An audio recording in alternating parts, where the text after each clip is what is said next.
Boxes to build. We've stopped counting the volumes. We have probably one of the most unique builds. We're going to go over some of the same techniques, but the stuff we're building warranted a video. Let's see what that's going to be.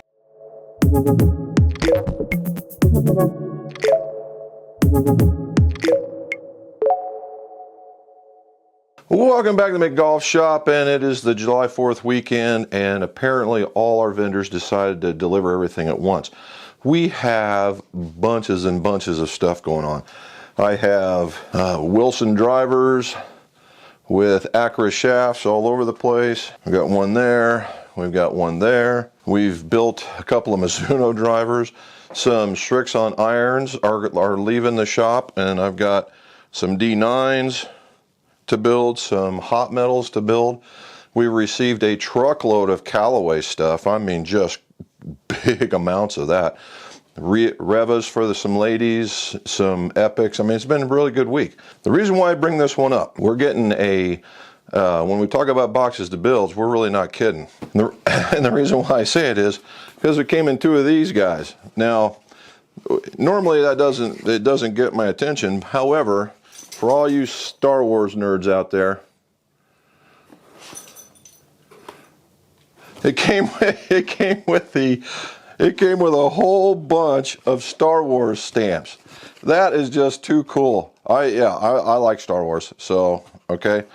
And this comes to us from Granton, Wisconsin. And to get 2 boxes of that kind of stuff with that is just crazy. And to go along with that is the uniqueness of the build. We are building a set of hybrid irons. Now, we've heard that term before. Normally you normally see it with the way of like Cleveland and Wilson in the launch pads and the turbos, right? So this is a bit different. It is from a group called Bang Golf. Now, Bang Golf has been around for quite some time, since about 2000, 2006, maybe somewhere in that area. And we used to deal with them. In fact, I still have customers today that are still using their stuff. Very nice stuff, okay? It is very, very nice stuff. And they really take an oddball approach at things. They have stuff called the Bang-O-Matic, the Bang-N-Stein. And they're just some really unique stuff. And the cool part about it, left-handers, is they don't leave us out on anything, right? And the way they got started was they were big, long drive people, and to the fact that they're still claiming to have the longest drive. 539 yards by a guy named Scott Smith. 539 yards. And if you go to their website, you see the guy swinging. They also claim to have like the world's longest drive with the ladies too. It's some 360. I don't know if that's still standing or anymore, but because I don't keep up with long drive very well. And if they're using it, it must be legal. That was always the contention. Now, they do have a few things that are probably not in there, so you really, really want to pay attention to that. However, you got to see these heads. What they have is a really good marble blue coloring. And then to accent it off is the chrome, we'll call them chevrons or chrome, curves on the back of them. And it gives it a really defined, really neat look. Now, what happens here is that it'll start out at a 2-iron, right? And the 2-iron is 12 degrees. 12 degrees, and that's what it says right there. Has some accents on the back. I do like the top. It does look very, very nice, and see the chrome that's on the side. And just see the reflectiveness of the blue. It's really nice. And then they've somehow gotten that B for bang in there. Not too bad, but this is a 12 degree, basically it's a 1-iron, right? It's a 1-iron at 12 degrees. That's saying something. I don't think you're going to find that too many places, to the point I might like that. Then we get to the extreme other end of it, and they have a hybrid lob wedge. Now, hold on to your seats, boys and girls, because this one's going to be unique. 61 degrees. Look at, this is like alien sand wedge kind of width, right? Now, here's where it gets really funny. There. That's the sand wedge. That's even better. Or, I'm sorry, this is the lob wedge. Look at that thing. Looks like a pancake flipper. I think it looks cool. Is it usable? That remains to be seen. Now, what are we putting in them? Okay, so what are we going to use to build these things with? We're going to use the Acura I series 60 gram or 60I. So what's a 60? 60 means it's 60 gram or 60-ish. How can I help? Shut down. Bye for now. So what we're going to use is the I series 60 from Accra. And the I series is a staple within the Accra group. They start at 40 and go all the way to 110. There is a truckload of availability in these types of shafts for a lot of golfers, and that's the reason why we carry them. So we have a series of specs. This is a gentleman that uses cursive to be able to describe things. I think that's cool too, by the way. And we now have our directions of what we want. We have the lengths. I know what the 60s will give us, and he is giving me a very detailed letter of how he plays. So that's a good thing. I think I'm going to start keeping those and posting them. They're pretty good. Oh, and we're going to put the old school wind grips on there, the ones that were the wrap styles, the X3s, I think they were called. Anyway, we're going to put all those together. So that was the whole intention of what this is going to do. So now what we're going to do is we're going to do a quality check, all right, a quality check, because some is old school, some is not. So I'm going to weigh all these out because that's the most important part right now, is we're going to weigh them out and see what happens in order for us to be able to see if what kind of adjustments, and that will be our boxes to build topic. Adjustments that you make if something's really way out of order. So give me a few. We're gonna weigh them and we'll come back.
Alright, so we weighed the heads and we weighed the shafts, and if you look, the shafts were all of them within a gram of each other except for one. It was 1.5 grams, so not bad, right? Not bad at all. I went back and I measured the grips. You just saw the one, they're all fine. They're within 1 gram of each other as well. The real issue is going to be these heads. These heads look very, very cool, and if we do the math in between, you know, in most cases, in order for a 1/2 inch progression, which is what he wants, that we need about 7 grams per head. And again, this is not exact science, but around that number. So if it's 6 or it's 8 or something like that, we'll be close enough. However, because, I mean, we're talking grams, we're not talking pounds. However, when we look at these, some of the spans here are only 4. So you say, well, just add a 3. Well, most people don't make 3s, they make 4s as far as tip weights go. And again, it's a 1 gram, no big deal. Now, I could always trim off some of these things, it's not a problem. However, it goes like 4, 7, 4, 7, 4, 7, 7, 7, 4. So it's all over the map, all right? So now I have to pick and choose. I have to pick a particular one, and typically I pick a 5-iron. Pick the 5-iron and see where it is in relation to the club below it and above it, and add a weight right there to get to a number. And regardless of what that number is, then I have to add and subtract up and down the set as we go. Now, what does that mean?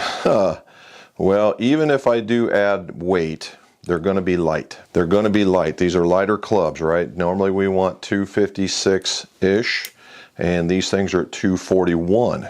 And for a 5-iron, that's a lot of weight to try to make up. Now, do I want to make it up? No, I do not. Why is that? It's because these shafts are 60 grams. Okay, so everything's predicated on like 120 grams, 256, 48 this, the whole 9 yards, and it's all a balancing act to get where you want to go. Now, I've talked about this before about swing weight. It is a feel. It's a feel of the heft that comes through. There's very few folks on the planet that if I was to hand you one, you could tell me what that number was. There's very few people that can do that. I mean, very, very few. But if I hand you two different clubs, and can you tell me if they're different swing weights? Now all of a sudden that number increases, and those people are swing weight sensitive. Outside of that, and there's still a small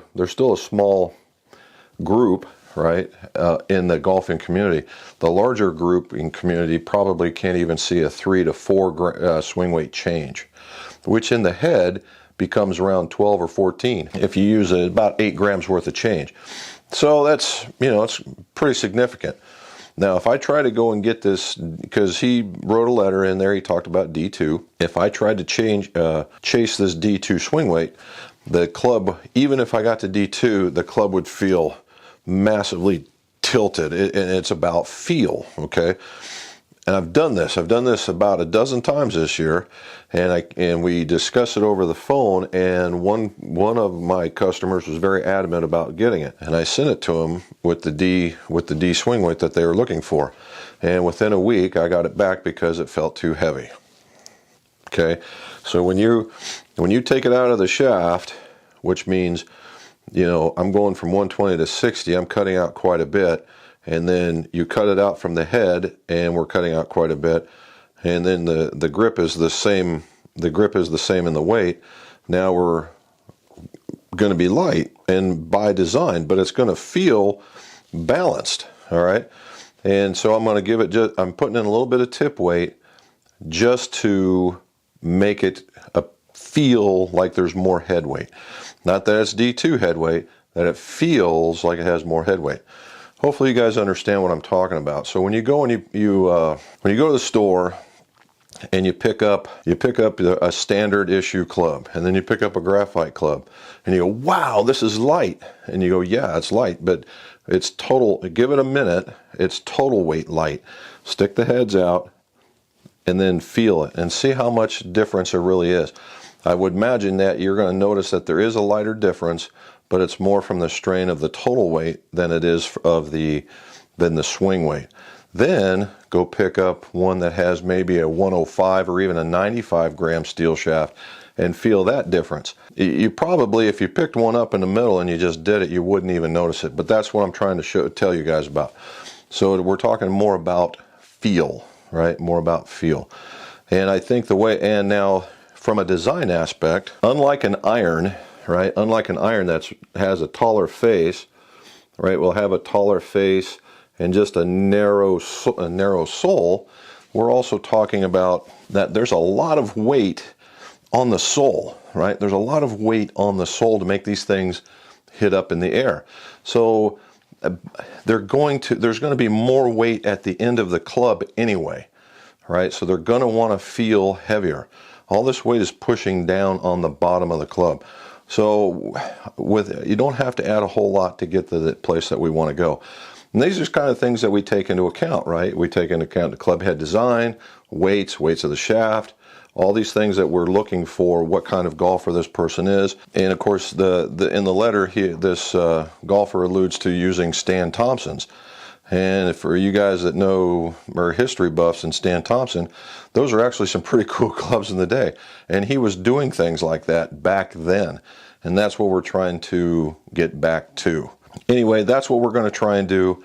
We're going to put, and I've sent an email to the golfer to make sure that we're both on the same page prior to gluing these things together. We're going to put them together, and I'm going to show you how they came out when we're done. All right, it's July 4th, and Mrs. McGolf allowed me to go golfing, and I shot an 80, which is okay. And of course, if I could have done a few better swings, it probably would have been a little bit better, but don't we always say that? So we're finishing off the Bang Golf hybrids, right? And this is a complete set. 13 hybrid iron, driver, fairways, whatever you want to call them. 13 hybrids in all, from a 1 all the way down to what they call the high launch or a lob wedge. So they have a 12-degree hybrid all the way down to a 61, and that's what we're going to talk about.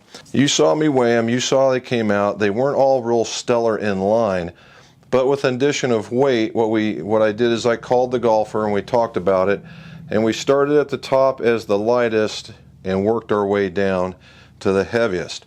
And that kind of goes in a set, right? You want the higher end to be maybe just a little lighter to gain a little bit of club head speed. And I don't mean, super duper light, but if you're going to be out of spec, what I would think of spec is you would want to be lighter at that end and heavier at the other end. Now, what we started out with was C6.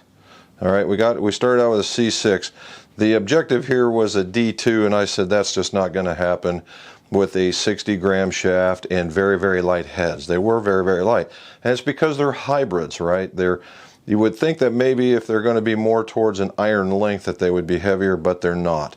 So we started out at C6, and then we got to the middle of this set, say the 7, 8 iron-ish, and then it went to C7, and then as we got into the wedges, into the, the 9 wedges, we got into C8. So it wasn't like this great change in swing weight, but it did increase as we went down there. After I shaped 13 ferrules, and then I got rid of the marks on the ferrules 13 times, and then we waxed the ferrules 13 times.